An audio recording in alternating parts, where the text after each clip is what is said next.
तो मैंने प्राइमरी का एजुकेशन मेरे गांव से लिया है और माध्यमिक का एजुकेशन मेरे बगल के गांव से लिया है और साइंस का एजुकेशन नीलकंठ विद्यापीठ तालाजा में से लिया है।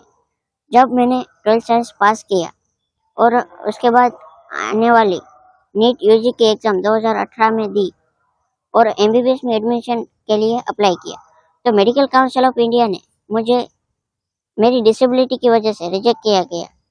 उस टाइम में बहुत ही डिसअपॉइंटमेंट हुआ और मैंने ये रिजेक्शन की बात मेरे प्रिंसिपल नीलकंठ विद्यापीठ तलाजा के प्रिंसिपल डॉक्टर दलपत भाई कातरिया और रेवती सरवैया से की।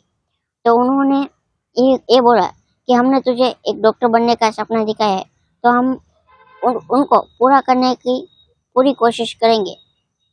इसलिए हम गुजरात हाईकोर्ट में केस दाखिल कर रहे हैं।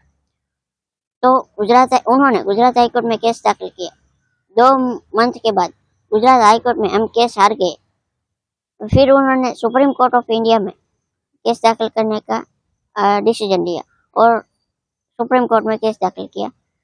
4 महीने के टाइम में सुप्रीम कोर्ट का जजमेंट आया 22 अक्टूबर 2018 को कि आपको एमबीबीएस में एडमिशन मिल सकता है और उसकी आपकी डिसेबिलिटी की वजह से आपको कोई रोक नहीं सकता।